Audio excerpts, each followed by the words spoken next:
Welcome to the Athletic FC podcast with me, Akinwolere. Today's focus is on Kylian Mbappe's stuttering start to life at Real Madrid. So, has the big money move made Madrid worse? With me today, we have the Athletics writer in Madrid, Dermot Corrigan, plus Thomas Hill, Lopez-Menchero is also with us as well. Dermot, let's start with you. Look, Mbappe has gone 4 games without a goal at Madrid, which I guess by his standards and what we've come to know about the young man, this seems quite dim at the moment. But in general, how would you basically categorise his first few months at Real Madrid? Yeah, it's been disappointing. A lot of it's because there was so much hype about Mbappe. People at Madrid were so looking forward to Kylian Mbappe coming to Madrid, have been for 4 or 5 years. There was an idea that Mbappe is going to come here. He's the best player in the world. He's going to be the new Galactico. We've got our new stadium. Everything's going to fall into place and it's going to be amazing. And it hasn't been amazing at all. It's been disappointing. Madrid have stumbled at various times in La Liga and in the Champions League. Lost the Clásico, which is always a huge problem for Madrid. They're mid-table in this new Champions League. It's not going well. Mbappe hasn't looked the Mbappe that people expected to come here, and Madrid haven't looked the team that they were last season. Whether it's all his fault or not, I guess, is something that we can look at through the podcast. But this kind of dream of, once Mbappe comes to Madrid, it's all going to go like a dream. It's a dream for him. It's a dream for the club. It's a perfect move. It just hasn't happened so far. Yeah, but Dermot, look at those 8 goals and 2 assists across 16 appearances in all competitions. You zoom out on that. I mean, it's not bad stats. I mean, is it just because Mbappe is that good and what we've come to expect is so great that we're looking at those stats and thinking, oh man, he could be doing much better here? For sure. Ends up talking about Cristiano Ronaldo and Lionel Messi and these type of conversations. But that is the kind of level that people expected from Mbappe, which, Madrid fans are used to going to the Bernabeu and watching Cristiano Ronaldo, score 3-4 goals a game is the kind of memory they have. It wasn't always like that, but that's where the bar has been set. And he hasn't been like that at all. Some of those goals have been penalties. There hasn't been a moment where it's like, look, Mbappe's done this amazing thing and we're all so excited to have him here and we're all going to celebrate together that he's now our guy. Like, that just hasn't happened at all. Instead, there's been a couple of moments where he's played pretty well. Madrid have, had some good results against some of the smaller teams in La Liga, but on the bigger days, Champions League days, the Clásico especially, it's just been really disappointing. Mbappe, the memory that everybody has of Mbappe in the Clásico is him just getting caught offside again and again. Goals that he did score were ruled out, correctly, and then Barca go up the other end and Lamine Yamal scores a great goal. It's just not been what people expected. Yeah, Thomas, in that vein, I think Dermot sort of alluded to it, it's going to take a lot to sort of warm up the cockles of these Madristas who expect A-star football all the time. Do we get a sense of how the fans have warmed to him? Because, his unveiling was great, speaking Spanish in the press conference. It felt like this was something really special. Yeah, that was very special. It's true. And a lot of fans were particularly excited to see those images of Zidane coaching Mbappe when he'd previously gone for trials at Madrid. But as Dermot says there, it's kind of hard to see a lot of warmth there at the moment. Maybe we've seen a bit less of his personality than players like Vinicius or Bellingham, where that's very apparent on the pitch. I think at the moment all the affection this season has been for Vinicius Junior after his kind of Ballon d'Or snub as Madrid saw it. I mean, I'm thinking of that hat-trick against Borussia Dortmund, especially in the week leading up to the Ballon d'Or, all the fans chanting Ballon d'Oro. We haven't really had that with Mbappe. Maybe his best moment has been that long range goal he scored against Celta Vigo, but even then that was at Celta, so you don't kind of build the same relationship with the Bernabeu. I think at the moment everyone's behind Vinicius, and Mbappe he's yet to get into that kind of blistering form, which I'm sure would be what will be needed to build that connection with the fans. Yeah, Dermot, is that part of the problem? Vinicius Junior just being incredibly outstanding, and I don't know, I'm just alluding here, but egos are interesting, right? Like, you've got someone who's hailed high within the Madrista fans, and then you've got someone who's come from PSG as the main man, and trying to put him into this sort of dynamic was always going to be tricky anyway. I think we've spoken about this several times, but in terms of the functionality of this team, do you think that really affects the way this team is playing, especially in an attacking sense? Yeah, for sure. When during the long process of Florentino Perez, the Madrid president, chasing Mbappe and trying to persuade him, trying to seal the deal to get him to come to Madrid, there was a feel, nobody, like back when that started, people weren't expecting Vinicius to be at the level that he has reached at this stage. So, Mbappe, they play in more or less the same position, or their ideal position is more or less the same towards the left of the attack and cutting inside and having the freedom to do what they need to do in order to score goals or to set up goals. So that's been a bit disappointing. It's just had a kind of knock-on effect on the team. I remember being at the Bernabeu for some of the games, even games where Madrid are winning in the game, and you can see from up in the press area how Mbappe is not that involved in the game. His body language is not great. He's not tracking back. And in those games, maybe Vinicius is not tracking back either. And there's maybe a feeling that, if Kylian's not going to do it, then, from Vinicius' point of view, then maybe I'm not going to do it either. Or that has a kind of a knock-on effect on the team. And one of the things that Madrid have had over the last couple of years under Ancelotti, and something that Bellingham really, took part in as soon as he joined Madrid, was that work ethic, that feeling of kind of a younger group of players who are all in it together, who are coming through at the same time, along with guys like Kroos and Modric, who were the veterans, who were kind of the elder statesmen, but who also, are like model professionals and were a good influence on the team. And Kroos is gone, Nacho is gone as well, who was another one of those guys who was, really strong in the dressing room. And Mbappe's arrival, again, I'm loath to blame it all on Mbappe and say that it's Mbappe's fault that he's upset everything that was there. But it just has upset that kind of balance. The balance is different this year. The feeling around the club is different. It's just a more feeling of upset, and it's more kind of coincided with Mbappe's arrival rather than Mbappe is the main reason for it to have happened. Yeah, I mean, look, they're still only just 6 points behind Barcelona. There's still a lot to play for, and I want to go into that a little later on, Thomas. But, speaking prior to the 4-0 win over Osasuna before the international break, and Ancelotti was asked about changing the position of Vinicius in the attack to get the best out of the Brazilian and also Kylian Mbappe together. And basically he said, I didn't want to change Vinicius' position because he makes the difference, and Mbappe can play as central forward. It's a defensive problem, not offensive, not positioning. What did you make of that comment? Is he basically saying that Mbappe or doesn't defend well, or is it more something coming from the back? I'm just kind of confused by that. I think it's a bit more telling than that, Io, because I think as our colleague Mario Corrigan pointed out, that basically suggests that Vinicius is the team's undisputed star. It's not even up for debate, which I guess is fair enough given when you look at the stats. Vinicius has been far more productive this season in a goal scoring sense and in terms of providing assists. I think it's also interesting there what he says about the defensive problem, because as Dermot says there, it's not as if either of these two forwards are really tasked with defending all that much. Having said that, I think Mbappe does even less than Vinicius in that sense. Vinicius is at least kind of getting in defenders' faces quite a lot.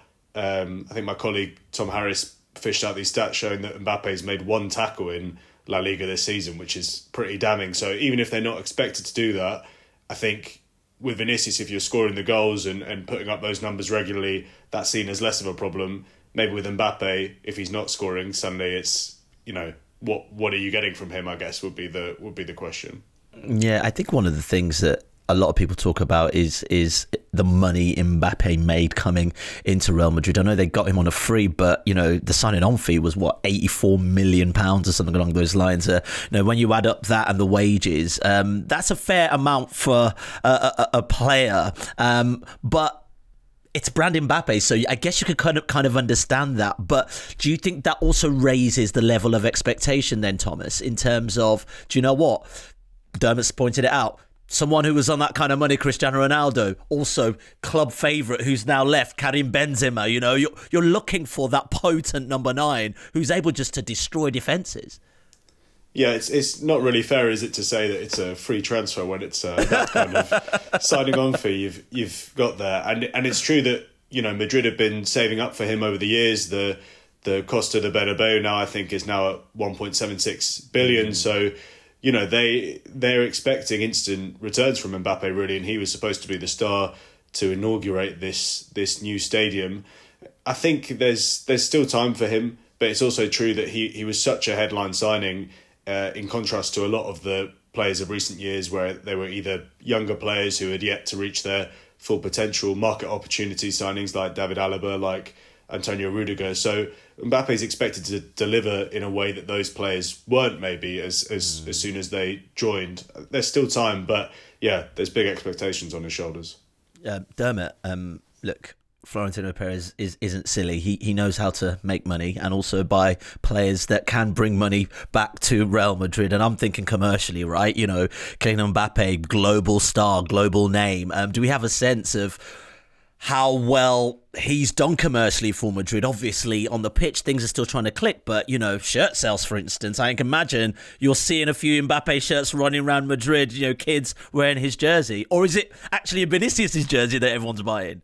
Yeah, I think, again, it comes down to the expectation that we have when such a big guy arrives like Mbappe, that you think, okay, everybody's just going to buy the Mbappe shirt this year, which I don't think is what has happened.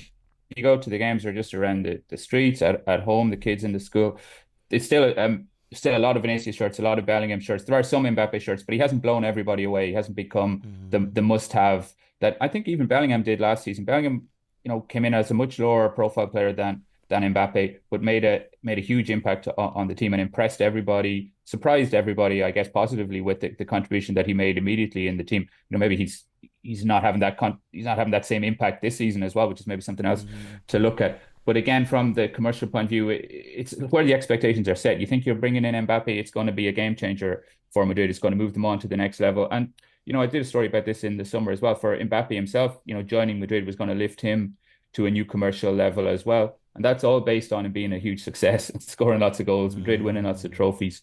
And that just hasn't happened yet. Well, another explanation for Madrid's drop in performance levels could be attributed to their injury crisis. 17 players have been injured this season, sometimes more than once.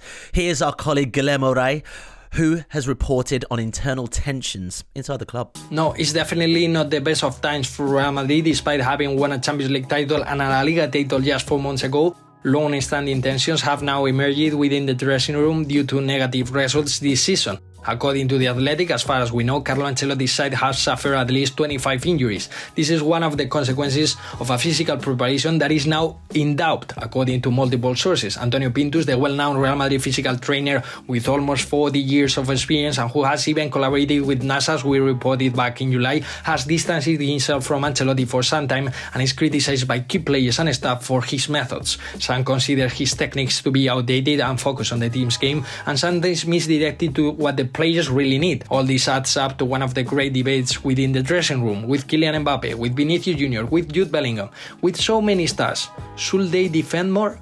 Well, in the coaching staff, there has been an intense debate about what should really be done, and if Ancelotti believes that all the players have to run more in general, and the board agrees, Pintus otherwise believes that what is important are the kilometers run at high intensity and the accelerations. The previous defeats, the previous doubts, made Ancelotti's assistant Francesco Mauri lose his temper at times, and members of the staff complain about his behavior both on and off the pitch. But the causes of this bad moment go elsewhere. Sources close to Pintus and in general within the club highlight the lack of a real precision and the intense calendar as the causes of so many injuries. The lack of signings and the tightness of the squad, especially in defense and in midfield, is also put forward as a clear cause of this bad moment. Yeah, brilliant detail from Guillermo there, and there's a great piece with him and on The Athletic right now, actually, on Pintus, the trainer. Dermot, this is really fascinating, especially in terms of what's going on in the background here. And I'm reading that piece from Guillermo, and also Mario Corrigan as well contributed to that piece. And it's a really fascinating conversation around the issues around Pintus, the trainer, but also I'm wondering how much of a disruption it is when you've got a trainer like that who's so close to the big boss upstairs and has always got his ear. Can that create a bit of fiction in the background? Yeah, it's a really interesting story by the guys, by Mario and Gay, and it's brilliant how this kind of stuff happens when Madrid, things aren't going well for Madrid on the pitch. Suddenly all these stresses and strains start to come out from inside the club that, you know, Pintus the same physical trainer that was there last year when they won the Champions League and La Liga title, and he hasn't changed his methods overnight to something else. He's a veteran guy, you know, he's been at it for 40 years, as Guy says there, like to make the players run, and Florentino Perez, the club president, loves that. It's kind of been part of Florentino's thinking about football over the years, is that you get together a bunch of really talented players, you make sure they're as fit as possible, you you make sure that they give everything for the club. They sweat the jersey, as Alfredo Di Stefano, famous phrase from back in the 1950s. Maybe the guys might know better than me, but Ancelotti has his own methods of training. He's his own people who are very close around him. Pintus is the president's guy, and that brings in. It's okay maybe to criticize the physical trainer. You can't really criticize Florentino Perez at Madrid. Players, they know who the boss is. They know which side the bread is buttered on, I guess, at Real Madrid. But criticism of the trainer who's signed by the president is kind of an indirect way to criticize the policy of the club. Guia says there as well how, transfer policy. I don't think anybody at Madrid didn't want to sign Kylian Mbappe last summer, but they did also want to sign a replacement for Nacho, a dependable defensive backup, maybe somebody who could play right back as well, could play centre back. Nacho was ideal for that. Toni Kroos been a huge loss from the middle of the park. Also, when you've got Kroos in the team, he knits everything together. It means you keep the ball for longer. It means the team is more organised.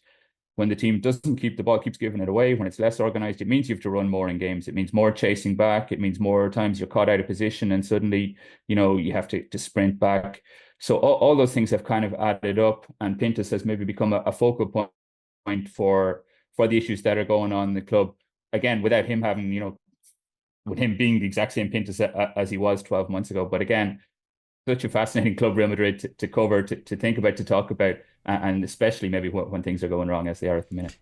Yeah, it's really fascinating because no one's saying anything when they're lifting the Champions League or La Liga, right? It's not going well. It's like, oh, it must be his fault. Anyway, much to debate there. But Thomas, referencing Madrid's injuries, on one of the comments on Guillermo's piece, also read that the amount of games they're expected to play is surely a cause. They have one of the most intense schedules of any club in the world. Unless they rotate heavily, it's going to catch up with them. I mean, workload for the biggest clubs in global football, Manchester City, Arsenal, Manchester United, Juventus, whatever, right? This isn't something uncommon to Real Madrid, but there is a point in there, these big clubs, more competition. And then we're looking at the back end of the season, we've got the Club World Cup potentially, coming to play as well.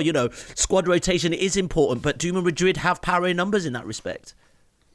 No, I don't think they do really. I mean, particularly if you look at defences, we were just saying they're losing Carvajal and Militao to ACL injuries. Those are big losses. Obviously, as you say, I think they played 55 games last season. I think this season it could go up to 72 if they go all the way in every competition. I was just looking the other day and had totally forgotten about the Intercontinental Cup in December, which is the old Club World Cup, which is still happening. So that's another game. That's another game on top of that. But yeah, you'd have to say that the transfer policy in the summer, I think it was foreseeable that they might have problems in defence, particularly with only one kind of undisputed right back in Dani Carvajal. Lucas Vazquez, who's also out at the moment, would usually be his cover, but there's nobody there really. Militao as well, coming back from an ACL injury. Should we have expected him to instantly be back in the back line with Antonio Rudiger performing at his usual levels? But perhaps not. And now they're in a bit of trouble. I think Ancelotti also doesn't make as many substitutions as other coaches, so that perhaps doesn't help. There's youngsters like Endrick and Arda Güler who aren't getting the minutes that fans want. So that's all adding up really, and it's hard to see them really having the squad, particularly in defence, as I say, to go through that whole season and really challenge on all fronts. Yeah, we spoke about Madrid losing big players, personalities, especially last season. Toni Kroos, massive, Nacho, another one. But I guess another key player last season, Dermot, was Jude Bellingham. And, I watched him for England against Ireland. He looked dynamite. He looked really fluid, throwing balls in, attacking, really interesting footballer at this moment in time. But then you look at his Madrid form and you're looking at it going, what's different here? I know he's had a shoulder injury and I know he probably hasn't hit the ground running, but is it to do with the fact that he's not playing the same role as he was asked to play last season? I mean, I don't want to bring Kylian Mbappe in there again, but there's an extra piece now, isn't there? You take Kroos out of the team, you put Mbappe into the team, and suddenly Bellingham has a completely different role. Like he's still there, but he's deeper on the pitch. It's not something that it's impossible for him to do. I think at Dortmund he played deeper. For England he's played deeper. Last season he was kind of reinvented at Madrid. There's not really an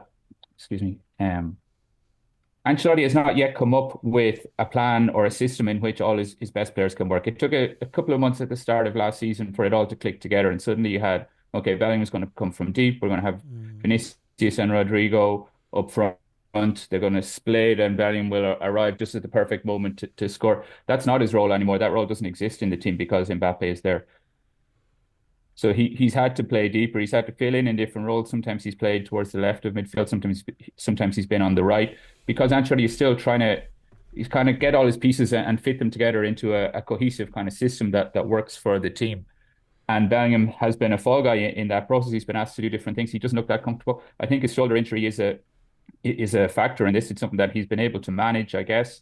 But he's played a lot of football recently. You know, he's still a young guy. His body's still getting to come to terms maybe with the demands of very highest level football. And it's his second season at Madrid. Last season, it was such an adrenaline buzz when he arrived. Everything was just going perfectly for him. He was a young guy on a big stage. He just fitted in perfectly. Everything seemed to go swimmingly for him. It's kind of normal for them to be some kind of hiccups for it, not his whole career not to go as smoothly. I'm sure he'll be able to deal with it. But it's a tricky moment. And it's one of those that at Madrid, when things aren't going well, suddenly it's, you know, people look for reasons why. I don't think anybody's pointing fingers at Bellingham at the minute, because he is seen as somebody who's like committed to the cause. You can see him on the pitch. He's always working back at, you know, a right back, sometimes in the Clásico. But that's not where he wants to be. It's not where Madrid fans want to be. I don't think it's where Ancelotti wants him to be either. But at the minute, it's just a kind of symbol of how just everything is just not right at the minute. Yeah, it's like a famous music analogy. Second album's always the most difficult one, especially when the first one's such a hit. I wanted to just ask a quick one, Dermot. I don't know how much truth there is to it, but I'm hearing the name Sergio Ramos and Real Madrid connected again. I mean, surely Madrid, I know they've got defensive problems, but surely Madrid aren't going back for Sergio Ramos. Surely that ship has sailed for both parties. Yeah, Sergio Ramos is currently, I don't think he's renounced his full retirement from football yet, but he's 38. He's without a club. There's still a lot of talk that maybe he'll go to America, maybe he'll go to South America. Then suddenly there's an injury crisis at Madrid. There need bodies in defense immediately. They look to see who's on the market. And Ramos is such a big personality in Spain. He's so popular with some fans, maybe not popular with all fans, and maybe outside of Spain as well. He has his lovers and his haters, maybe we could say, but there was never any opportunity for him really to coming back to Madrid. The relationship between Sergio Ramos and Florentino Perez was tricky enough when Ramos was the club captain at Madrid. Ramos was seen kind of as the leader of the dressing room, the guy who could talk to El Prezi and maybe get their point of view across. A couple of dicey moments when Ramos almost went to China at one point as well, and then ended up staying. I think Perez decided that his time at the club was over, didn't offer him a new contract when Ramos went to Paris Saint-Germain 2.5 years ago now. So yeah, it made sense from a kind of 2 and 2 equals 5, get your headline in the paper, or even something for us to talk about on the podcast. But from here, I think it was always very unlikely that Ramos will be the solution to Madrid's defensive problems. Thomas, you know, I almost feel like we're talking about a Madrid crisis, and look, you look at the table, it's still only 6 points between them and Barcelona, right? And I often think about, especially as we're moving into a time where so many of the top teams who have top players playing in different tournaments across the world, you don't get much of a preseason, you don't get much time with your team, and you know, Madrid sometimes don't start that well, and we, like Manchester City, we often see once it all clicks into gear, off they go galloping with another La Liga title. Off they go galloping. Champions League fortunes are changed. We can't write them off right so quickly, can we? No, it's true. You can't write them off completely. And I was talking to someone else about this actually, about how the Clásico kind of ends up framing the whole first half of the season, sometimes the whole season, because before that it seemed a bit as if, okay, Madrid weren't on full form, but they had thrashed Borussia Dortmund after coming from behind. You know, there were good signs there. And suddenly that 4-0 defeat obviously changes everything. Suddenly Barca are flying away with it. Madrid are looking terrible, and that's just how it goes, right? It's the kind of swingometer of Clásico fortunes. I think the other thing that people were pointing out in the comments of that Mario and Guillermo piece was, oh, don't worry, they'll win the Champions League anyway, which I wouldn't say is a foregone conclusion, particularly given how they've performed so far. But it's true that this is a particularly long, unusual season. I don't know if I see them winning the Champions League, but you could certainly see them winning the Club World Cup after turning things around, perhaps. So, yeah, it's a long season. You've got to give them time. I don't doubt Ancelotti's ability to keep players happy. It's true that, at least for now, we haven't seen too much unrest from players who aren't playing that much. You know, Gula and Endrick don't seem to have expressed themselves in public about that. But he's also been handed a pretty difficult puzzle, as we were just saying there, without Toni Kroos, the main orchestrator in midfield, with another piece, Mbappe, who plays in the same position as Vinicius, essentially. So, and then there's still the problem of that defence, which I think is going to hamper them. I wouldn't rule it out, and I'm sure they can still win some trophies this season because that's just what Real Madrid do, but I don't think they look anywhere near as balanced as last season, really. Yeah, I'm just sort of thinking about the Ramos chat, really. Madrid clearly do need a few more numbers at the back. Any other names circling, maybe January transfer window, for instance, or is it all still really quite quiet over there? I think Mario's reported on a couple of names. I think Jonathan Tah by Leverkusen is one of them, but it's kind of up to Madrid whether or not they want to do January business. That's not something that the club tend to do. So it will be interesting to see, and I guess Madrid will be keen not to get pushed into any transfers that they wouldn't have planned for. The one they really wanted was Lenny Yoro in the summer, and that didn't happen as he went to Manchester United, obviously. But it's clear they do need some more backup in that position. Okay, well, let's circle back to Mbappe, Dermot, because he's been in the news this week after being left out of the France squad for the second consecutive international break, actually. Why has he been left out of the squad? Do we have clarity on this? No, we don't, is the problem, I guess, or the issue. And Deschamps has spoken very carefully about it. He's tried to, I think, take the pressure onto himself, saying that it's my decision. I'm the French coach. I've decided that at the moment it's better for Mbappe not to come with the French team. But he hasn't felt able to really explain why that wasn't, why he feels that way. And it adds up to this kind of just cloud around Mbappe at the minute. There's, he missed the last French squad because he was just coming back from injury at Madrid. He received some abuse from some of the French fans at that stage. French national team is has always been a really political kind of space, or, problems within French society that come out in the French team. Also, Mbappe has another cloud hanging over him is how he ended up with PSG. That still a legal case ongoing there. PSG are holding out, or from Mbappe's point of view anyway, PSG are holding out some of the money that they were due to pay him. That looks like it's going to be a long process.